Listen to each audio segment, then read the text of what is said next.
ઓમ શ્રી ગણેશાય નમઃ. જય શ્રી કૃષ્ણ મિત્રો. આજે આપણે પુણ્યશાળી ખૂબ પવિત્ર ગજેન્દ્ર મોક્ષ કથાની કથા સાંભળીશું. આ એક ગજેન્દ્ર નામના હાથીની આ કથા છે. સરસ મજાની પવિત્ર વાર્તા સાંભળજો મિત્રો. દરેક જીવનને મુક્તિ પ્રદાન કરનારી ભાગવત મહાપુરાણની ગજેન્દ્ર મોક્ષ કથા. આ કથા સાંભળવાથી દુઃસ્વપ્નનો નાશ કરનાર, સર્વ પાપોનો નાશ કરનાર, અજાણતા જાણી જોઈને થયેલા પાપનો નાશ કરનાર, વિકટ પરિસ્થિતિમાં કોઈ મનુષ્ય મુકાય ત્યારે જેનો પાઠ થાય છે તે શ્રીમદ ભાગવત પુરાણના 8મા સ્કંધમાં કહેલો છે. શ્રી સુખદેવજી મહારાજે પરીક્ષિતને વર્ણન કરીને બતાવ્યું છે. તે છે ગજેન્દ્ર મોક્ષ કથા. કર્જમાંથી મુક્તિ પણ આપે છે આ ગજેન્દ્ર મોક્ષ કથાનો પાઠ. આ વિડીયોમાં આપણે ગજેન્દ્ર મોક્ષનો પાઠ કરીશું. જો આ વિડીયો તમને પસંદ આવે તો વિડીયોને લાઈક કરજો, શેર કરજો અને આ ચેનલને સબસ્ક્રાઇબ જરૂર કરજો મિત્રો. ધન્યવાદ. મિત્રો, વેદમાં, રામાયણમાં, પુરાણમાં, મહાભારતમાં આદિ ગ્રંથોમાં શ્રી હરિનું જ સર્વ જગ્યાએ ગુણગાન કરવામાં આવ્યું છે. સર્વ રત્નોનો ભંડાર જે મેરુ પર્વત છે, સર્વ આશ્ચર્યથી ઐશ્વર્યથી ભરપૂર આકાશ છે, જેમ સર્વ તીર્થ સ્વરૂપ ગંગાજી છે, તે જ પ્રમાણે સર્વ દેવમય શ્રી હરિ ભગવાન વિષ્ણુ છે. શ્રીમદ ભાગવત ગીતા, વિષ્ણુ સહસ્ત્ર નામ, ભીષ્મ સ્તુતિ, મનુસ્મૃતિ અને ગજેન્દ્ર મોક્ષ કથા આ મહાભારતના 5 રત્ન કહેવાયા છે. જેનો પાઠ કોઈ પણ મનુષ્ય કરે તો તેના પાપો નષ્ટ થાય છે, પણ સાથે શ્રી હરિની કૃપા પણ પ્રાપ્ત થાય છે. અંત સમયે શ્રી હરિ ઉદ્ધાર કરે છે તે જીવનો જે આત્માનો ગજેન્દ્ર મોક્ષનો પાઠ રોજ કરે છે. આ ગજેન્દ્ર મોક્ષનો પાઠ શ્રી સુખદેવજીએ રાજા પરીક્ષિતને સંભળાવ્યો છે, જે હવે આપણે સાંભળીશું. ઓમ નમો ભગવતે વાસુદેવાય. રાજા પરીક્ષિતે સુખદેવજીને પ્રશ્ન પૂછ્યો, હે મુનિવર, ભગવાન શ્રી હરિએ ગજેન્દ્રને મગરમચ્છની પકડમાંથી કેવી રીતે છોડાવ્યા હતા તે અમને સંભળાવો. તમે અમને સંભળાવો તે અમે સાંભળવા ઈચ્છીએ છીએ. બધી કથાઓમાં એ કથા પુણ્યમય, મંગલકારી અને શુભ છે, જેમાં મહાત્માએ ગાયેલા ભગવાન શ્રી હરિના પવિત્ર યશનું વર્ણન કરવામાં આવ્યું છે. ત્યારે સુખદેવજી બોલ્યા, હે પરીક્ષિત રાજન, શીર સમુદ્રમાં એક ત્રિકૂટ નામે પ્રસિદ્ધ સર્વ સમૃદ્ધિઓથી યુક્ત એક શ્રેષ્ઠ પર્વત હતો. તે 10,000 યોજન ઊંચો હતો. એ પર્વતના શિખરો એવા હતા જેમાં સુવર્ણ, રત્ન, ધાતુઓથી રંગબેરંગી શોભા આપતા હતા. વિવિધ જાતના વૃક્ષો, વેલાઓ, ઝાડીઓ હતા. ઝરણાઓની કલકલ ધ્વનિથી એ પર્વત ગુંજતો રહેતો હતો. બધી બાજુથી સમુદ્રના મોજા આવીને તે પર્વતના આગલા ભાગ સાથે અથડાતા હતા અને પર્વતરાજના પગ પખાડી રહ્યા હતા. એ પર્વતના પન્નાના નીલા પથ્થરોની ભૂમિ એવી સામળી થઈ ગઈ હતી જાણે તેની પર હરીભરી ધરો છવાઈ ગઈ હોય. તેની ગુફાઓમાં સિદ્ધો, ચારણો, ગંધર્વો, વિદ્યાધરો, નાગો, કિન્નરો, અપ્સરાઓ વગેરે વિહરતા હતા. તે પર્વતની તળેટીમાં જાત જાતના જંગલી પશુઓના ટોળા શોભી રહ્યા હતા. અનેક પ્રકારના વૃક્ષોથી દેવોના ઉદ્યાનમાં સુંદર સુંદર પક્ષીઓ મધુર મધુર કલરવ કરતા રહેતા હતા. તે પર્વતમાં ઘણી નદીઓ અને સરોવર પણ હતા. તેનું પાણી ઘણું નિર્મળ હતું. તેના કાંઠે ઝાડીઓની વીણુક એટલે કે રેતીઓ ચમકતી હતી. મણીઓની વીણુક રેતીઓ ચમકતી હતી. તેમાં દેવાંગનાઓ સ્નાન કરતી હતી. તે પર્વતના ઘોર જંગલમાં ઘણી બધી હાથણીઓ સાથે એક ગજેન્દ્ર રહેતો હતો. તે મોટા મોટા શક્તિશાળી હાથીઓનો સરદાર હતો.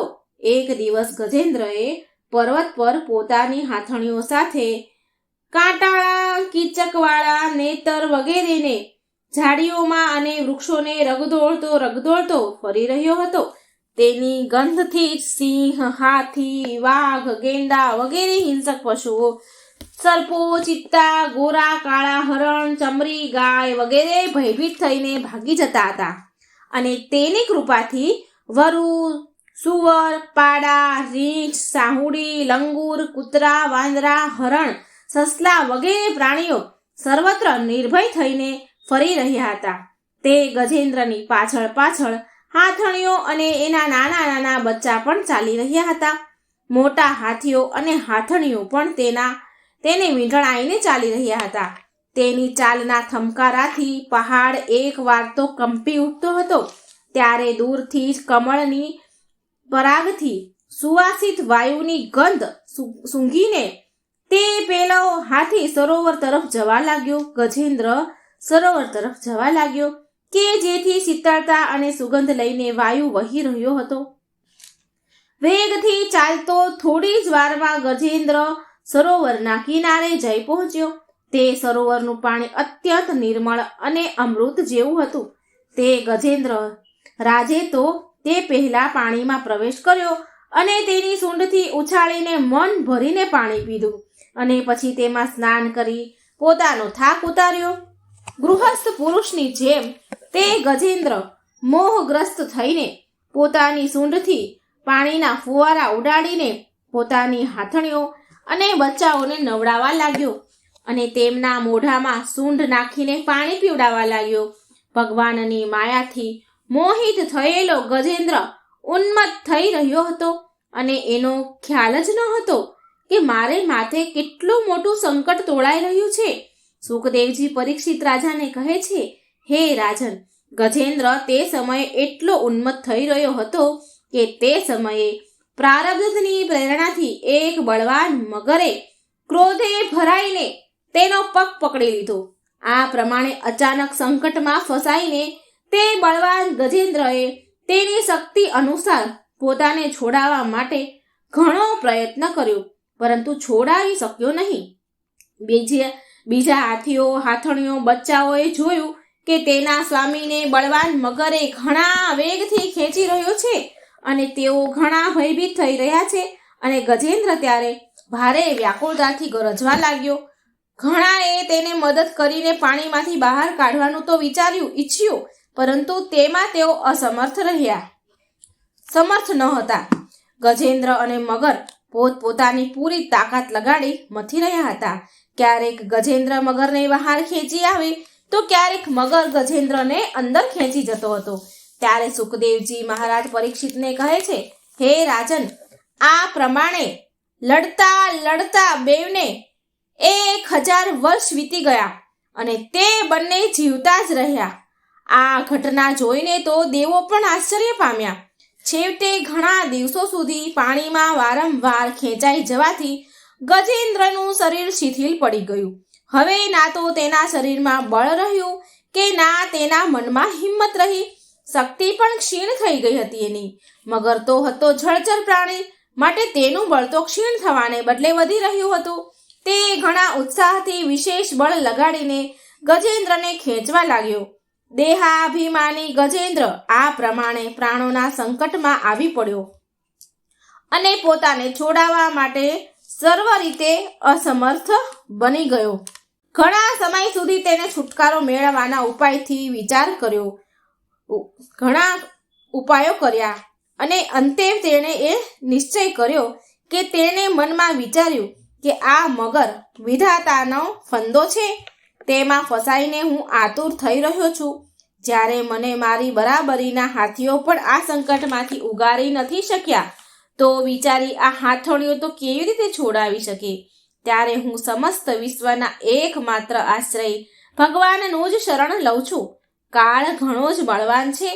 એ સાપની જેમ ઘણા પ્રચંડ વેગથી ઘણાને ગળી જવા માટે ઘસતો જ રહે છે.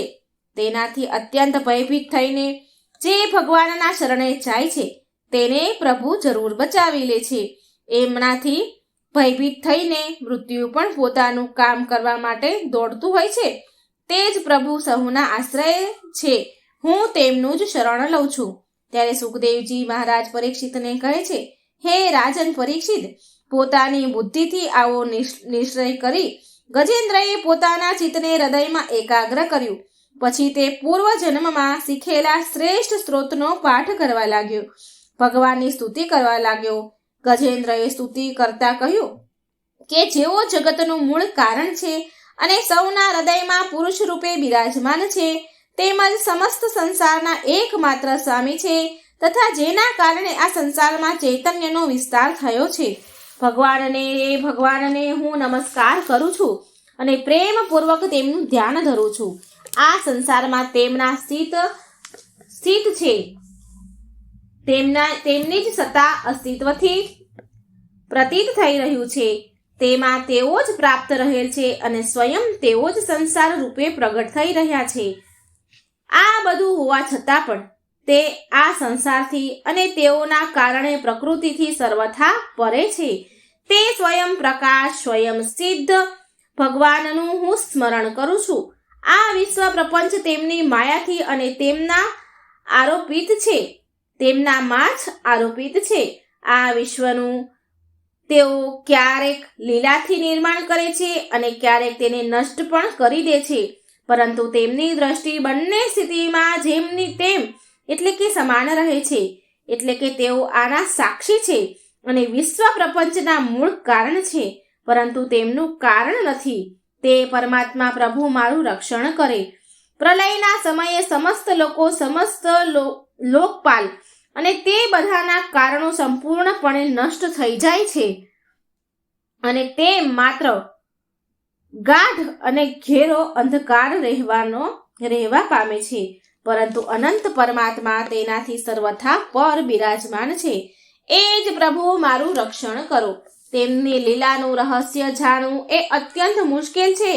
તેઓ નટ એટલે કે નાટકના અભિનેતાની જેમ અનેક વેશ ધારણ કરીને તેના વાસ્તવિક સ્વરૂપને ના તો ઋષિઓ જાણે છે કે નથી દેવતાઓ જાણતા, કે તો પછી અન્ય એવું કોઈ પણ હોઈ શકે કે તેને સુધી પહોંચી શકે, તેનું વર્ણન કરી શકે?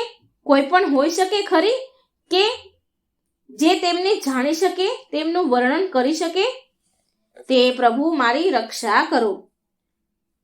તેમના પરમ મંગલમય સ્વરૂપના દર્શન કરવા માટે મહાત્માઓ સંસારની સઘળી આસક્તિઓનો પરિત્યાગ કરીને અને વનમાં જઈને બ્રહ્મચર્ય વગેરે અલૌકિક વ્રતોનું અખંડપણે પાલન કરે છે તથા પોતાના આત્માને સહુના હૃદયમાં બિરાજમાન જોતા રહીને સ્વાભાવિક રીતે સહુનું હિત કરે છે. મુનિયોના સર્વસ્વ એવા મારા ભગવાન મારા સહાયક બનો. તેઓ જ મારી ગતિ અને નથી તો તેમને જન્મ કે કર્મ અને નથી નામ કે રૂપ, તો પછી તેના ગુણ અને દોષ વિશેની તો વાતની કલ્પના પણ કેવી રીતે કરી શકાય? આમ છતાં પણ વિશ્વનું સર્જન, સ્થિતિ અને સંહાર કરવા માટે તેઓ પોતાની માયાથી બ્રહ્મા, વિષ્ણુ અને રુદ્ર રૂપ એટલે કે જન્મ, કર્મ, નામ, રૂપ, ગુણ, દોષ વગેરેને અપનાવે છે. તે જ અનંત શક્તિમાન સર્વ ઐશ્વર્યમય પરમ બ્રહ્મ પરમાત્માને હું નમસ્કાર કરું છું. તેઓ અરૂપ હોવા છતાં બહુરૂપ છે. તેમના કર્મ અત્યંત આશ્ચર્યપૂર્ણ છે. હું તેમના ચરણોમાં નમસ્કાર કરું છું. સ્વયં પ્રકાશ સૌના સાક્ષી પરમાત્માને હું નમસ્કાર કરું છું. તેઓ મન, વાણી અને ચિત્તથી અત્યંત દૂર છે. તે પરમાત્માને હું નમસ્કાર કરું છું. વિવેકી મનુષ્ય કર્મ સંન્યાસ કરવા, કર્મ સમર્પણ પોતાના અંતકરણને શુદ્ધ કરીને જેમને પ્રાપ્ત કરે છે તથા પોતે તે જેઓ નિત્ય મુક્ત પરમાનંદ સ્વરૂપ છે, જ્ઞાન સ્વરૂપ છે, સાથે જ બીજાને કેવલ મુક્તિ આપવાનું સામર્થ્ય માત્ર એમનામાં જ છે, તે પ્રભુને હું નમસ્કાર કરું છું.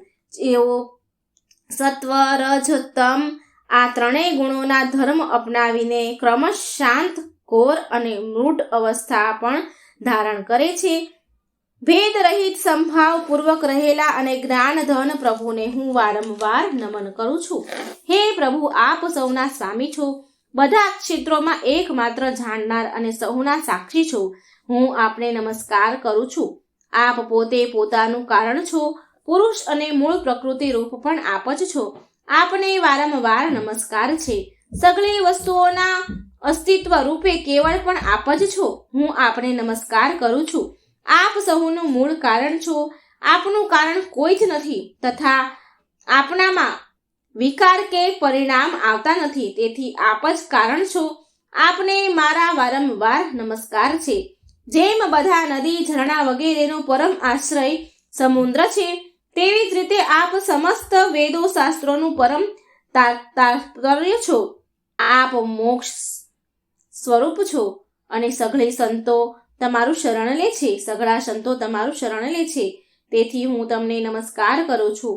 જેમ યજ્ઞમાં અરણી કાષ્ઠ ગુપ્ત રહે છે, તેવી જ રીતે આપે પોતાનું જ્ઞાન ગુણોથી માયાથી ગોપનીય રાખ્યું છે. ગુણોમાં ક્ષોભ થવાથી તેમના વિવિધ પ્રકારના સૃષ્ટિ રચનાનો આપ સંકલ્પ કરો છો. જેઓ કર્મ સંન્યાસ કે કર્મ સમર્પણ વડે આત્મતત્વની ભાવના કરીને વેદ શાસ્ત્રથી પર થઈને તેમના આત્માના રૂપમાં આપ પોતે જ પ્રગટ થઈ જાઓ છો, તેમને હું વારંવાર નમસ્કાર કરું છું. જેમ કોઈ દયાળુ મનુષ્ય ઝાડમાં ફસાયેલા પશુ બંધન કાપી નાખે, તેવી જ રીતે મારા જેવા શરણાગતને બંધનમાંથી મુક્ત કરો છો. આપ નિત્ય છો, પરમ કરુણામય છો અને આપ ભક્તોનું કલ્યાણ કરવા પ્રમાદ કરતા નથી. આપના ચરણોમાં મારા વારંવાર નમસ્કાર છે. સઘળા પ્રાણીઓના હૃદયમાં પોતાના અંશથી અંતર આત્મા રૂપે પ્રાપ્ત થતા રહો છો. આપ બધા ઐશ્વર્યથી પરિપૂર્ણ છો, અનંત છો. તમને હું વારંવાર નમસ્કાર કરું છું. પ્રભુ, જેઓ શરીર, પુત્ર, વડીલ, ઘર, પતિ અને સ્વજનોમાં આસક્ત છે, તેમને આપની પ્રાપ્તિ થવી અત્યંત મુશ્કેલ છે, કારણ કે આ પોતે ગુણોથી આસક્તિ વિનાના છો. જીવન મુક્ત મનુષ્ય પોતાના હૃદયમાં નિરંતર આપનું ચિંતન કરતા રહે છે, તેવા બધા ઐશ્વર્યથી પરિપૂર્ણ જ્ઞાન સ્વરૂપ ભગવાનને નમસ્કાર કરું છું. ધર્મ, અર્થ, કામ અને મોક્ષની કામનાથી મનુષ્ય તેમની ભક્તિ કરીને પોતાની અભિષ્ટ વસ્તુ મેળવી લે છે. એટલું જ નહીં, તેઓ મનુષ્યનો બધા જ પ્રકારનું સુખ આપો છો અને પોતાના જેવું જ પાર્ષદ શરીર પણ આપો છો. જેઓ અપાર દયાળુ છે, એવા પ્રભુ મારો ઉદ્ધાર કરો. જેમના અનન્ય પ્રેમ ભક્તો તેમના શરણે રહીને તેમની પાસેથી કોઈ પણ વસ્તુની મોક્ષ સુધાની પણ કામના કરતા નથી, તેમની પરમ દિવ્ય મંગલમય દિવ્યાઓનું ગાન કરતા રહીને આનંદ સાગરમાં ડૂબતા રહે છે, તેઓ અવિનાશી સર્વશક્તિમાન ભક્ત ઇન્દ્રિયાતીત અને અતિ સૂક્ષ્મ છે. જેઓ અત્યંત પાસે હોવા છતાં પણ ઘણા દૂર છે, જેઓ આધ્યાત્મિક યોગ એટલે કે જ્ઞાન યોગ અથવા ભક્તિ યોગ દ્વારા પ્રાપ્ત થાય છે, તે જ આદિ પુરુષ અનંત અને પરિપૂર્ણ પરબ્રહ્મ પરમાત્માની હું સ્તુતિ કરું છું. જે પ્રમાણે અગ્નિમાંથી જ્વાળા નીકળે છે અને એમાં જ લીન થઈ જાય છે, તેમ સૂર્યમાંથી કિરણો નીકળે છે અને એમાં જ લીન થઈ જાય છે, તેવી જ રીતે આ સમસ્ત વિશ્વ પ્રપંચ અર્થાત ગુણોના પ્રવાહ રૂપ બુદ્ધિ, મન, ઇન્દ્રિય તમામ શરીરો તેમાંથી જ ઉત્પન્ન થાય છે અને તેમનામાં જ લીન થઈ જાય છે.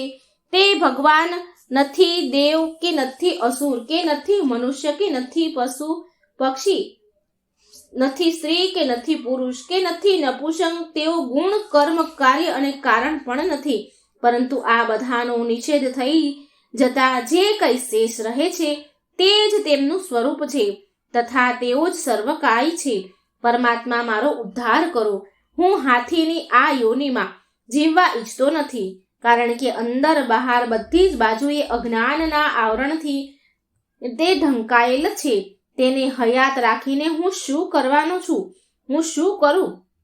એને હયાત રાખીને શું કરવાનું? પ્રભુ, આત્માના પ્રકાશને ઢાંકી દેનારું જે અજ્ઞાન છે તેનાથી હું મુક્તિ ચાહું છું, કારણ કે આત્મતત્વના જ્ઞાનનો નાશ કરવા કાળ સમર્થ નથી. તેથી હું તે પરબ્રહ્મ પરમાત્માના શરણે થયો છું કે જેઓ વિશ્વરહિત હોવા છતાં પણ સંસારના રચનાકાર અને વિશ્વરૂપ છે, અને સાથે સાથે જેઓ વિશ્વના અંતરાત્મા રૂપે વિશ્વરૂપી સામગ્રીથી ક્રીડા પણ કરતા રહે છે, તે અજન્મમાં પરબ્રહ્મ સ્વરૂપને હું નમસ્કાર કરું છું.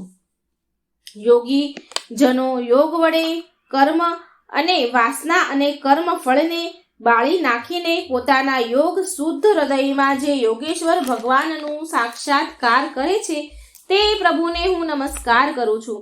હે પ્રભુ, આપની સત્વ રજ તમ એ ત્રણેય શક્તિઓના સંગ વગેરેના વેગ અસહ્ય છે. સઘળી ઇન્દ્રિયો અને મનના વિષયોના રૂપમાં પણ તેમ જ પ્રતીત થાવ છો. તમે જ પ્રતીત થાવ છો. તેથી જેની ઇન્દ્રિયો વશમાં નથી તે લોકો તો આપની પ્રાપ્તિનો માર્ગ પણ પામી શકતા નથી. તમારી શક્તિ અનંત છે. તમે શરણાગત છો. તમને હું વારંવાર નમસ્કાર કરું છું. તમારી જ માયા ભાવથી આત્મ સ્વરૂપ ઢંકાયેલું છે. તેઓ આ જીવ પોતાના સ્વરૂપને ઓળખી શકતો નથી. આપનો મહિમા અપાર છે. તે સર્વશક્તિમાં અને માધુર્યના ભંડાર ભગવાનના શરણમાં હું છું. શ્રી સુખદેવજી મહારાજ પરીક્ષિતને કહે છે, હે રાજન, આ પ્રમાણે ગજેન્દ્રએ કોઈ ભેદભાવ વિના નિર્વિશેષ રૂપે ભગવાનની સ્તુતિ કરી. તેથી વિભિન્ન નામ રૂપોને પોતાનું સ્વરૂપ માનનારા બ્રહ્મા વગેરે દેવો તેને બચાવવા માટે આવ્યા નહીં.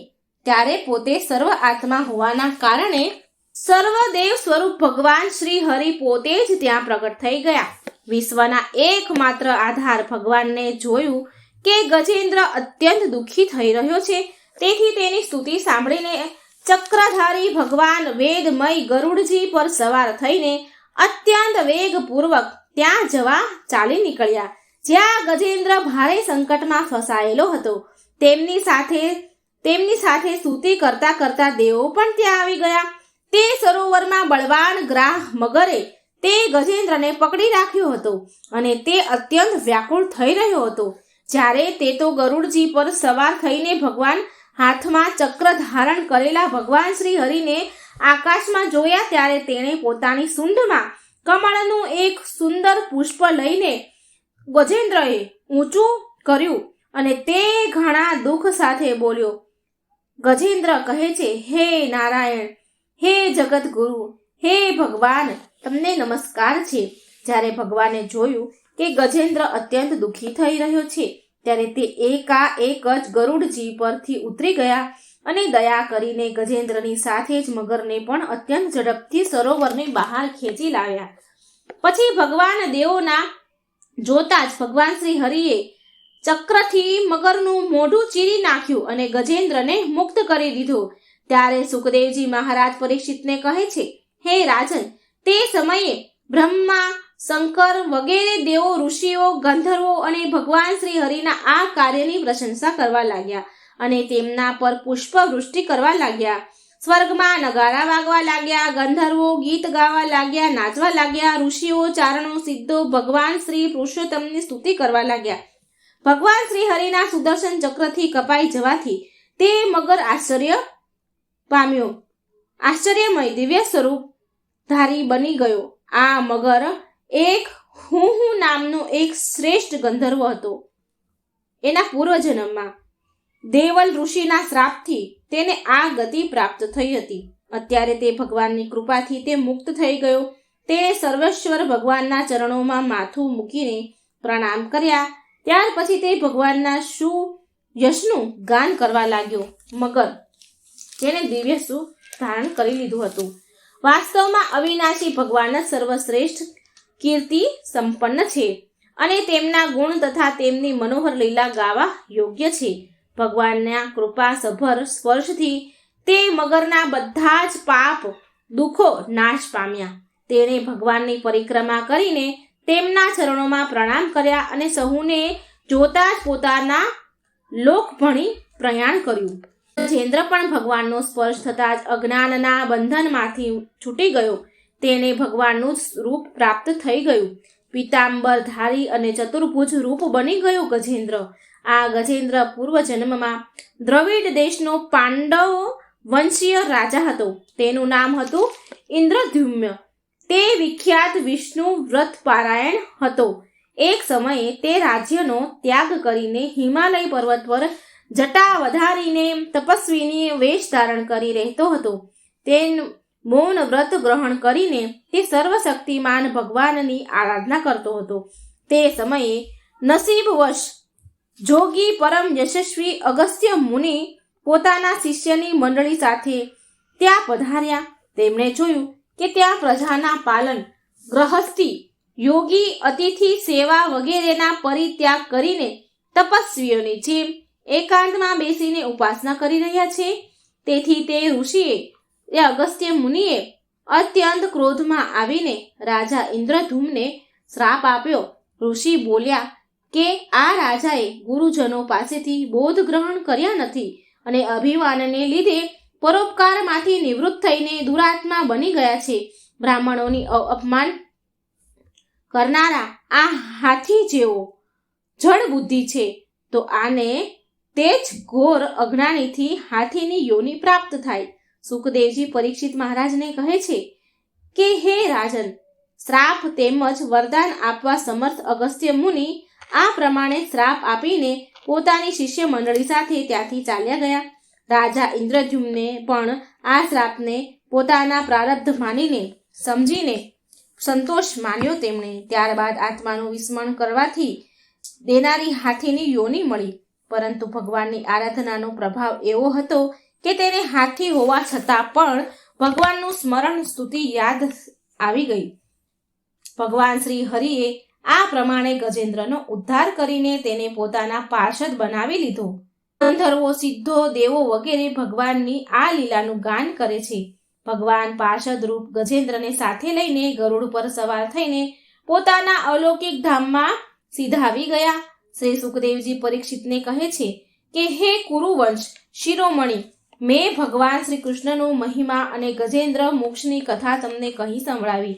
આ પ્રસંગને સાંભળનારા કળી સહજ મળને તથા દુઃસ્વપ્નને દૂર કરનારો તેમજ યશ ઉન્નતિ સ્વર્ગ આપનારો છે. તેથી કલ્યાણ વાંચુ બ્રાહ્મણો મનુષ્યો એ દુઃસ્વપ્ન વગેરેનું શમન કરવા માટે વહેલી સવારે જાગતાની સાથે પવિત્ર થઈને આનો પાઠ કરવો જોઈએ. સુખદેવજી રાજા પરીક્ષિતને કહે છે હે કુરુ શ્રેષ્ઠ પરીક્ષિત, ગજેન્દ્રની સ્તુતિથી પ્રસન્ન થયેલા સર્વવ્યાપક અને સર્વભૂત સ્વરૂપ ભગવાન શ્રી હરિએ તેને બધા જ લોકોની સામે જ આ વાત કહી હતી. ભગવાન શ્રી હરિએ કહ્યું હતું કે જે લોકો રાત્રિના પાછલા પહોરમાં ઉઠીને ઇન્દ્રિય નિગ્રહપૂર્વક એકાગ્રચિતે મારું તારું તથા આ સરોવર તથા પર્વત, ગુફા, વન, નેતર, કિચ્ચક અને વાંસની ઝાડીઓના વૃક્ષો તથા પર્વત શિખરો, મારું બ્રહ્માજીનું, શિવજીનું, ત્રણેય નિવાસ સ્થાનોનું, મારા પ્રિય ધામ ક્ષીરસાગરનું, શ્રી વત્સ ગોસુખમણી વનમાળા, મારી કોમગદી ગદા, સુદર્શન ચક્ર, 5 જન્ય શંખ, પક્ષીરાજ, ગરુડ, મારી સૂક્ષ્મ કલા સ્વરૂપ રહેતા શેષનાગ સૈયા, મારા આશ્રયે રહેતા લક્ષ્મી દેવી, બ્રહ્માજી, દેવર્ષિ નારદ, ભગવાન શંકર તથા ભક્તરાજ પ્રહલાદ, મત્સ્ય, કશ્યપ, વરાહ વગેરે અવતારોમાં કરેલા મારા અનંત પુણ્યમય ચરિત્ર, સૂર્ય, ચંદ્ર, અગ્નિ, ઓમકાર, સત્ય, મૂળ, પ્રકૃતિ, ગાય, બ્રાહ્મણ, અવિનાશી, સનાતન ધર્મ, સોમ, કશ્યપ અને ધર્મની પત્નીઓ, દક્ષ કન્યાઓ, ગંગા, સરસ્વતી, યમુનાજી, અલંગનંદા, ઐરાવત, હાથી, ભક્ત શિરોમણી, ધ્રુવ, સપ્ત બ્રહ્મ ઋષિ અને પવિત્ર કીર્તિ મહાપુરુષો, નળ, યુધિષ્ઠિર, જનક આદિનું જે સ્મરણ કરે છે તે સમસ્ત પાપોમાંથી મુક્ત થાય છે. કારણ કે આ તમામ મારા જ સ્વરૂપ છે, મારા જ રૂપ છે. ભગવાન ગજેન્દ્રને કહે છે હે પ્રિય ગજેન્દ્ર, જે લોકો બ્રહ્મ મુહૂર્તમાં જાગીને તેમની કરેલી સ્તુતિથી મારું સ્તવન કરે છે તેમના હું તેમના જ મૃત્યુકાળે નિર્મળ બુદ્ધિ આપીશ. સુખદેવજી રાજા પરીક્ષિતને કહે છે હે પરીક્ષિત રાજા, હે રાજન, આ પ્રમાણે કહીને ભગવાન ઋષિકેશ દેવતાઓનું અભિનંદન કરતા રહીને પોતાના શ્રેષ્ઠ શંખ વગાડીને ગરુડજી પર આરૂઢ થઈને અંતર્ધ્યાન થઈ ગયા. આમ શ્રી ભગવાન ભાગવત મહાપુરાણમાં સુખદેવજીએ રાજા પરીક્ષિતને કહેલી કથા ગજેન્દ્ર મોક્ષની કથા પૂર્ણ થાય છે. જે મનુષ્ય પ્રાતઃ કાળે ઉઠીને આ ગજેન્દ્ર મોક્ષની કથા સાંભળે છે તે મનુષ્ય દીર્ઘ આયુષ્યવાળો બનશે, પાપોમાંથી તુરંત મુક્તિ પામશે, તેના દુઃસ્વપ્નોનો નાશ પામશે. આ કથા ભગવાન શ્રી હરિએ સ્વયં કહેલું છે, આ કથન એમનું કહેલું છે. મિત્રો, આ ગજેન્દ્ર મોક્ષની કથા દુર્લભ ફળ દેનારી છે. અત્યારના સમયમાં આ ગજેન્દ્ર મોક્ષની કથા મંગલમય છે, માટે આનું વાંચન કરવું જોઈએ તથા આ કથા રોજ એકવાર સાંભળવી જોઈએ, જેથી ભગવાન શ્રી હરિ અનાથોના નાથ સર્વ બંધનમાંથી મુક્ત કરે, આપનું કલ્યાણ કરે. મિત્રો, જો આપને આ ગજેન્દ્ર મોક્ષ કથાનો વિડીયો પસંદ આવે તો લાઈક કરજો, શેર કરજો અને આ ચેનલને સબસ્ક્રાઈબ પણ જરૂર કરજો. મિત્રો, જ્યારે કોઈ પણ દેવી દેવતા આપણી સહાય ન આવે ત્યારે આ ભક્ત વત્સલ ભગવાન, આ પૃથ્વીના શ્રીપતિ ભૂપતિ, આપણા પાલન પોષણ કરનારા ભગવાન શ્રી નારાયણ હરિ વિષ્ણુ આપણી રક્ષા માટે જરૂર આવે છે. એ આ ગજેન્દ્ર મોક્ષની કથા સાક્ષી પૂરે છે. માટે જ એમને અનાથોના નાથ કહેવાય છે. જેનું કોઈ નથી, જેનું કોઈ ન હોય તેના ભગવાન હોય છે. આ કથન સત્ય છે. શ્રી હરિનું શરણ એવું છે જે આપને સર્વ પાપોમાંથી મુક્ત કરે છે, મુક્તિ પ્રદાન કરે છે. જે કોઈ ગજેન્દ્ર મોક્ષની આ કથા સાંભળશે, વાંચશે, સ્તુતિ કરશે તેને મૃત્યુ વખતે ભગવાન શ્રી હરિ મુક્તિ પ્રદાન કરે છે. એ આ ગૂઢ રહસ્ય છે. ભગવાન શ્રી હરિના દર્શન વડે આપણને સર્વ પાપ બંધનમાંથી મુક્ત કરશે. સુદર્શન એટલે કે શુભ દર્શન, હૃદય વાણીથી ઈશ્વરનું દર્શન એ જ સુદર્શન છે. આ સુદર્શન દ્વારા ભગવાન શ્રી હરિ આપણા સહુની રક્ષા કરે છે અને કરતા જ રહેશે. જગતનું કલ્યાણ કરનારા ગોવિંદને હું વારંવાર વંદન કરું છું. મને આશા છે મિત્રો કે આ વિડીયો તમને જરૂર પસંદ આવ્યો છે. મને સાંભળવા માટે ધન્યવાદ. જય શ્રી કૃષ્ણ. રાધે રાધે. Thank you.